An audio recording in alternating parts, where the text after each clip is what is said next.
Jeg hedder Anne-Grethe Schødt, og jeg er billedkunstner. Og det her, det er New Dawn, daggry, morgenstund eller ny begyndelse.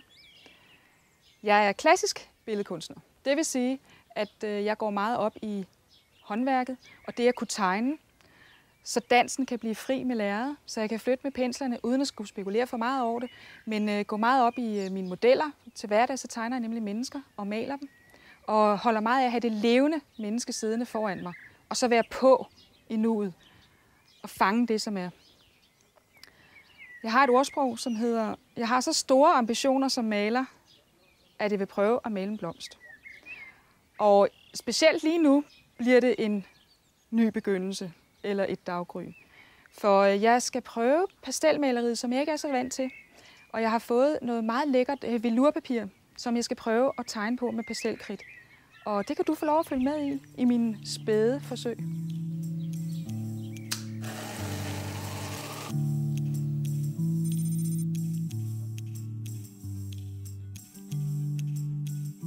Så skal den foreviges, den smukke New Dawn, i pastellen. Og det er jo en pastelfarve i sig selv. Og dem kan man jo købe i alle mulige nuancer. For eksempel så har jeg en her med de 3 krasse primære farver. Men det kan man jo se med det blotte åsyn, at det er måske lige kras nok til de smukke, sarte farver i vores motiv nu. Så vi skal lidt mere over den her afdeling. Og det er jo at bare gå i gang, tegne, male, lægge strøgene på hinanden. Og så skal man huske, en meget vigtig ting, når man arbejder med pastel, det er, at når man er færdig, så vil man måske være fristet til at give det en gang fikseringslak. Altså, så ikke det smitter af. Ligesom med bløde kultegninger eller bløde blyanter. Ja, vist smitter det af, men der er bare et problem. Det er, at hvis man sprayer lak på, så gør det jo det yderste lag gennemsigtigt. Og så mindsker det virkningen af de her lag på lag. Og hvis man har lysnet for eksempel med et eller andet oven på noget andet, så bliver det gennemsigtigt, og så er det mørke i baggrunden under og neden, der træder frem. Og så ødelægger det hele den færdige virkning. Så det gør man altså ikke. Man sørger for, at hvis man er tilfreds med sit resultat, at få det rammet ind. Bag glas, simpelthen. Og det er jo bare at gå på. Jeg finder nogle nuancer, som jeg synes passer nogenlunde med rosen. Og så er det bare at komme i sving. Og man kan sagtens bruge klør 5, bruge en finger og lige gnide lidt med og blødgøre.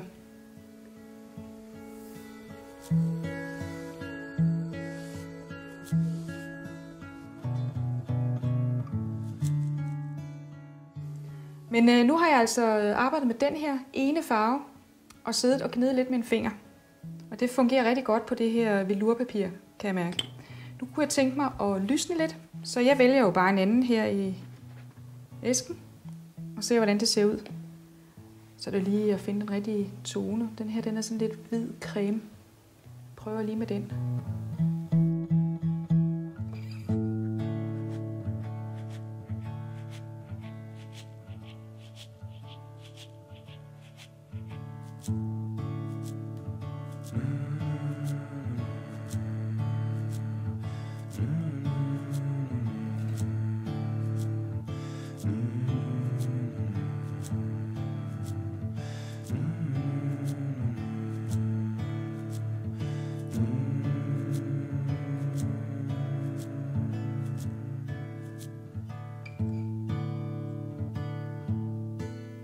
Jeg sagde jo tidligere, at man kunne gnide med fingrene, og det er jo en facon.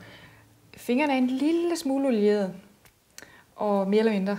Og det kan gnide, eller få farven til sådan at gnide lidt sammen, fedt lidt sammen på en eller anden måde. Men der er andre metoder. Det er jo også lidt smag og behag, og den effekt, man gerne vil have frem. Det er sådan en stup. Nu den her, den er ret snasket, men det er altså sådan en lille grå papting, som man kan bruge både til pastelmaleriet eller til kul eller blød blyant for eksempel, som man kan gnide med. Og den er jo tør, der er overhovedet ingen olie på.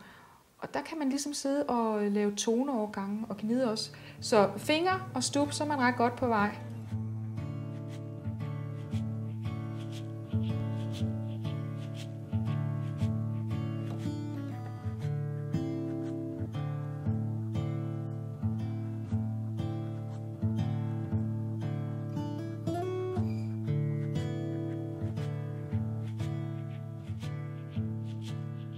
Nu har jeg siddet og nørklet et stykke tid med den her farve, og den her, og så det lyse.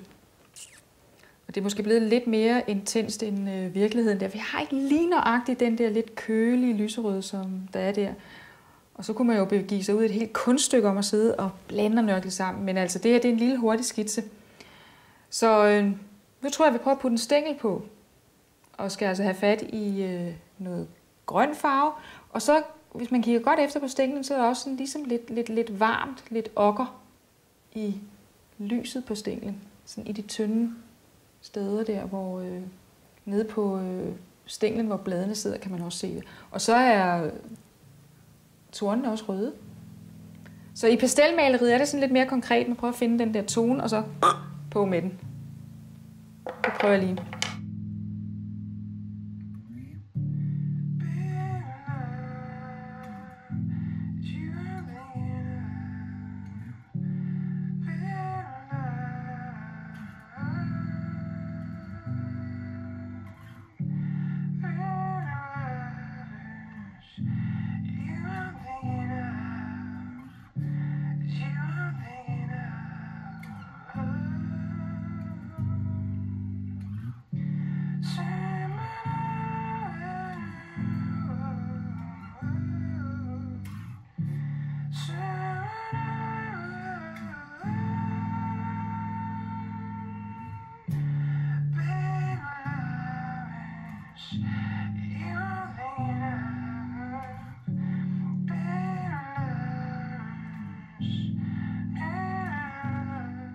Så sidder jeg jo så her og prøver at ramme den der grønne farve. Man kan se, hvis jeg faktisk kigger her på mit udvalg, så er der faktisk ikke lige den der grønne farve. Og det er lidt svært at ramme, så forsøger jeg mig lidt frem, og så ser det måske lidt forkert ud. Og det man så kan gøre, det er at tage sådan en klud her og lige prøve at gnide noget af det væk, som man ikke er tilfreds med, eller har forkert farve. Og så komme igen med nogle friske strøg ovenpå. Det kan også give en lille smule liv og lidt nuancer, at det ikke bare er en ren tone, bum, der sidder der så ikke mere. Men at man gnider lidt, kommer igen, blødgør noget, og så frisk strøg på, sådan lidt ligesom i maleriet.